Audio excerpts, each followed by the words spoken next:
मित्रों, आप सभी को मेरा प्यारा भरा नमस्कार। आज मैं जो आपको खबर देने जा रहा हूँ, मुझे लगता है कि बहुत इससे बड़ा फ़ायदा हमारे उन भाइयों को मिलेगा जो किसानी करते हैं। इसके अलावा दूसरा ऑप्शन ये है कि बीसी के बारे में भी मैं जो चर्चा करने जा रहा हूँ, इसको गौर से ज़रूर सुन लीजिएगा। पहली चीज़, उत्तर प्रदेश की योगी सरकार ने किसानों के लिए बहुत बड़ा फैसला लिया है, जो कि इमरजेंसी बजट उनको लाना पड़ा 83 करोड़ का। वो इसलिए लाना पड़ा क्योंकि जो हमारे किसान बंधुओं की फसल का नुकसान हुआ है ओला गिरने से, ओला और बारिश की वजह से, उन लोगों को सरकार मुआवजा दे रही है, यानी कि कुछ ना कुछ दे रही है कि ताकि आपको रिलीफ मिल सके।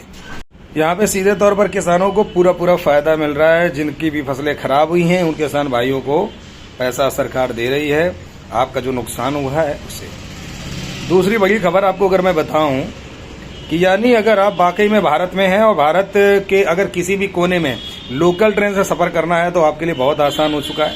अब ये चुनावी स्टैंड है या कुछ और, ये आप जान सकते हो, लेकिन यहाँ पर जो एलसी यानी मेमो ट्रेन यानी पैसेंजर ट्रेन का किराया लगभग 50% तक कम हो गया है। अब ऐसे समझिए, जैसे अगर 70 रुपये पहले आपका कहीं का किराया था लोकल ट्रेन का, तो अब वो 35 रुपये हो गया है। आपको बता दें कि कल मैंने अपनी आंखों से देखा कि जो कि हमारे स्टेशन से और हमारे स्टेशन से अगर मान के चलो जैसे दिल्ली जाना है, मतलब मैं मान लो जैसे इटावा जाना है, मैं कानपुर देहात की बात कर रहा हूँ, तो अगर यदि मान लो पहले 50 रुपये था तो अब 25 रुपये लग रहा है। जैसे मान लो लखनऊ से कानपुर जाना है तो पहले 45 रुपये था, तो अब सिर्फ 25 रुपये लग रहा है। यहाँ पर सीधे लोकल ट्रेन का किराया मोदी सरकार ने सस्ता कर दिया है। इससे कहीं ना कहीं आम जनता को महीना 2 महीना 3 महीना इसलिए लाभ उठा सकते हैं। आपको अगर घूमना है कहीं तो आप घूम सकते हो, ये आपका बहुत बड़ा फायदा है। तीसरी बात मैं कर लेता हूं, खासकर ग्राम चौकीदार बंधुओं के लिए जो ये कहते हैं कि जब बजट पेश होगा तभी बजट पेश होना खत्म हो जाएगा तो हमारा बजट पास नहीं होगा, जबकि ऐसा नहीं है। सरकार को इमरजेंसी में 83 करोड़ का बजट लाना पड़ा, क्योंकि अगर आपके अंदर खुद दम नहीं है ना, तो बजट तो चाहे जितने पेश हो जाएं आप कभी हासिल नहीं कर सकते। पहले तो अपने अंदर एक दम लानी चाहिए, हिम्मत लानी चाहिए और एकजुटता लानी चाहिए, तब जाके बजट आते हैं। ये जरूरी नहीं होता है। यहाँ से एक बहुत बड़ा संदेश मैं आपको देना चाह रहा हूँ। इसके पहले भी मैंने कहा था कि इमरजेंसी बजट सरकार कभी भी ला सकती है, यदि आपकी बातों में दम है, आप अगर तर्क रख पाते हैं।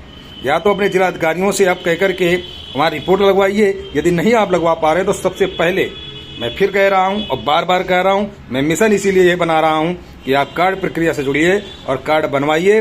जब कार्ड आपके हमारे पास 5,000, 10,000, 15,000 हो जाएंगे, मैं आपसे वादा करता हूं कि मैं सरकार से स्पेशली मिलने का प्रयास करते हुए आपके वेतनमान को लिए मैं बात करूंगा। क्योंकि देखिए, जब तक लोग ना एकजुटता में हों तब तक कोई मतलब बोलने का नहीं है। इससे हमारे पास सीरियल नंबर रहेगा, जिससे मुझे ये पता रहेगा कि भाई मेरे साथ इतने लोग खड़े हैं, मैं आपके लिए सरकार से मुलाकात भी करूंगा। इसके अलावा जो आपका मेन जो समस्याएं हैं, शोषण को लेकर के, वर्दी को लेकर, बेकारी को लेकर के, उन समस्याओं पर खरा उतरने का भी काम करूंगा। तो यहाँ पर आपको सीधे तौर पे ये काम करना पड़ेगा। या तो आप अपने डीएम महोदय के द्वारा उनसे रिपोर्ट लगवाइए। अगर आप बैठे रहेंगे तो भाई कुछ नहीं हो सकता। भाई बजट को लाया जा सकता है, लेकिन आपको तर्क आने चाहिए, आपको बात रखना आना चाहिए। अब ये नहीं है कि आपके ये विभाग के लोग आपको खुद गुमराह करते हैं और बदनाम आप हमें कर देते हो।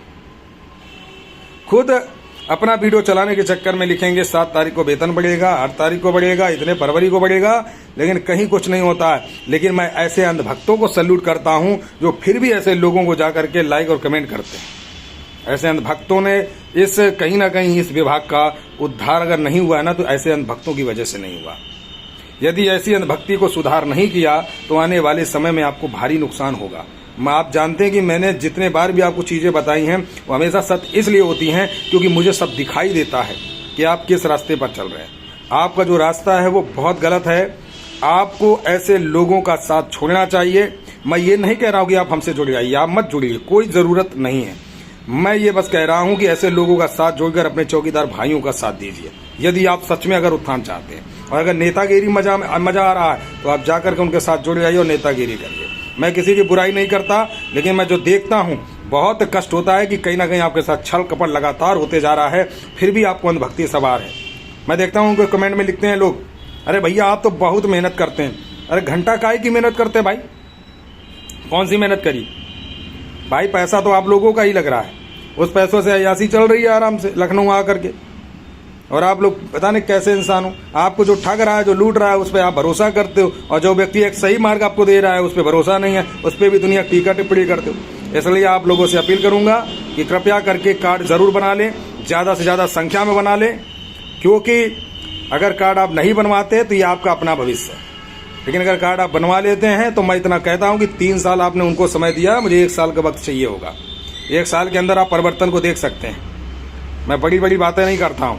यदि 1 साल में परिवर्तन नहीं मिलता तो वीडियो सेव कर लीजिए, आपका कार्ड आप हमें वापस कर दीजिए, अपना पैसा ले लीजिए, चाहे भले हमें जेब से अपनी देना पड़े, लेकिन बात तो मानिए। बात नहीं मानोगे तो आपका नुकसान होगा।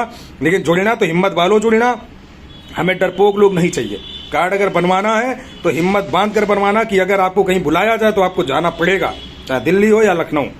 चुनाव के बाद जो भी उठाऊंगा कदम बड़े लेवल पर उठाऊंगा और कार्य करूंगा, क्योंकि कार्य करने से ही काम होगा, बैठने से नहीं।